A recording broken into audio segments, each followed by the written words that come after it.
Hey guys, welcome back. I just recorded a video and I was going to stop there, and I thought, you know what, screw it. I don't get a whole lot of recording time, so I might as well plow through because it's still got over 20 records to go through before I'm all caught up. Speaking of, if you want to see my records that I have now, like up to date, I post all my records on my Instagram account. It's Dragging the Needle. At Dragging the Needle. I just post my records.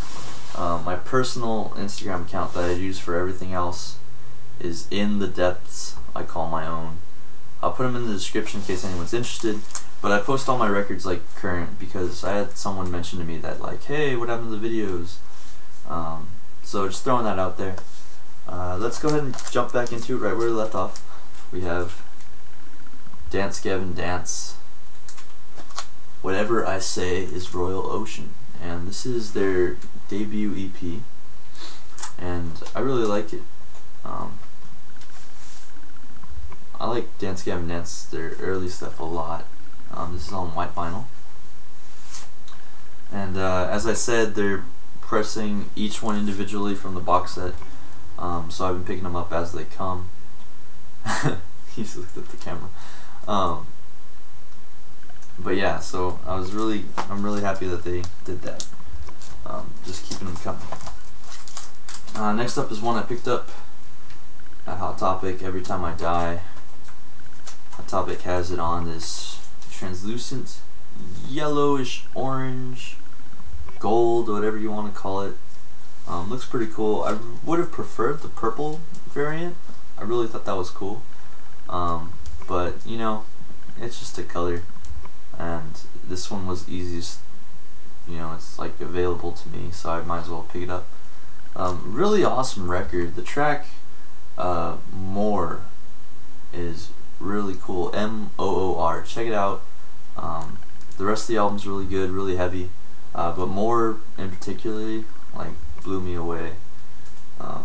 Definitely one of the better albums from last year. Kind of going along the same note with heavy, good albums from last year. Code Orange, I Am King.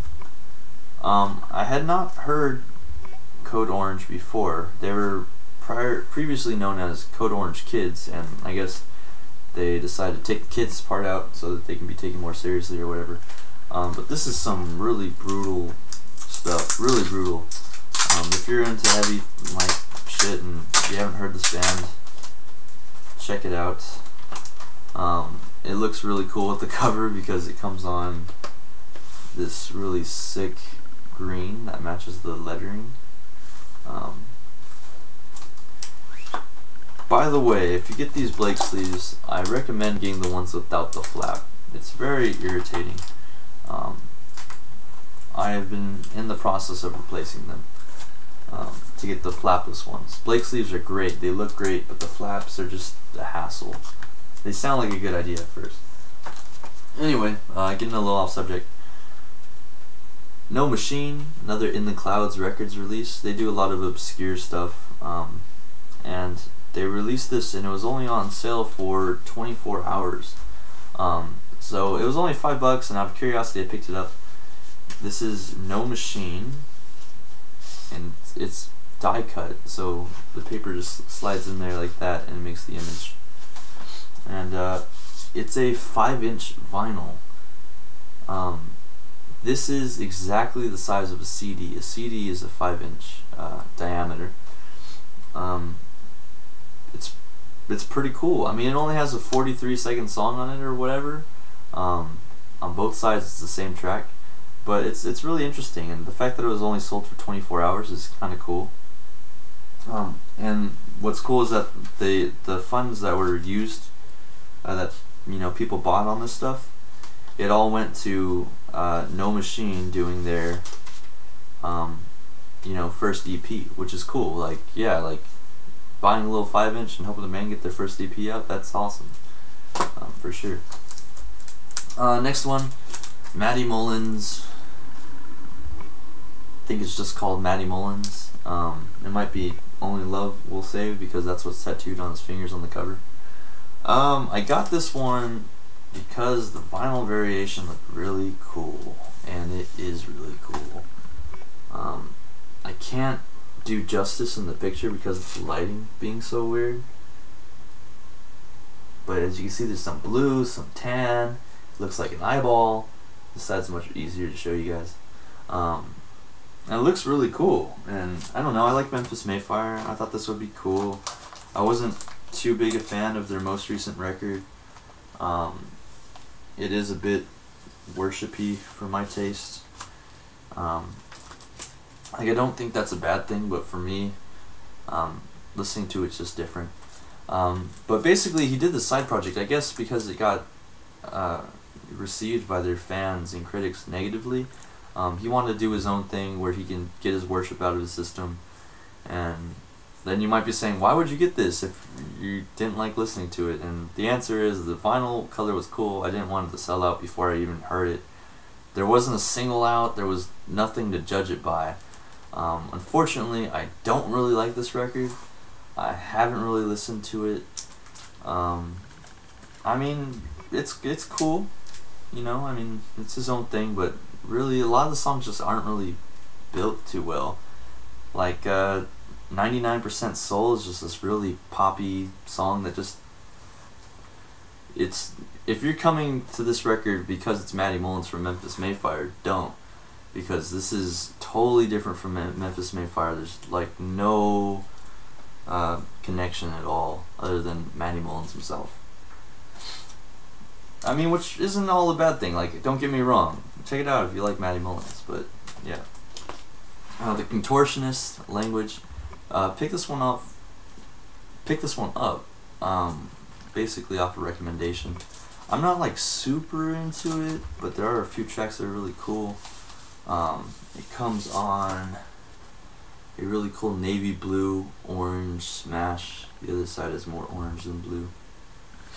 And it's a really cool song. They do a lot of really like interesting stuff with the music. It's very like experimental. I like it. I just haven't gotten super absorbed in it. Yet another Dance Gavin Dance record. This is Downtown Battle Mountain 2, and they released this one, and this is makes 5 out of the 6. This comes on orange. I believe this is the Hot Topic exclusive. Not 100% sure on that. They have not done the final record yet, which is the self-titled Death Star album, and I don't know. I really like that one. I really do. And they haven't done a repress of it. It's been a really long time, and I'm starting to kind of have my doubts that's ever gonna happen. But anyways, this one's a cool record. It's not my favorite, but I do really like it a lot. Johnny Craig does a good job all the time. Speaking of Johnny Craig, his next band that he also left, Emarosa, put out a new record, Versus, with their new singer, and this is a really good sounding record. He's messing up my bed trying to get comfortable. Don't mind him. This comes on a really cool orange and white swirly smash, whatever you want to call it. And basically, this was the bundle exclusive, which means you have to buy a $60 bundle to get it. I am never going to do that because I can't afford a $60 bundle. And usually it's not worth getting it just for an alternate color, you know. Like, I love colored vinyl and getting the ones I have, but I keep telling myself, you know, it's just a color. It's the music on it that matters. But basically, when Rise doesn't sell enough of these bundles out, they always put them out afterwards. So I waited on getting it to see if they would, and they did. I got the $60 bundle exclusive by itself for the same price. So if you really want a certain variant off Rise Records, when they do that, you might just want to wait it out. Yeah. Alright guys, that's all I have time for. I got, I don't know, 15 more records to talk about. I'll get to them. I might do them right now, might not. I gotta think about it. If not, I'll do it when I do it. See you guys later.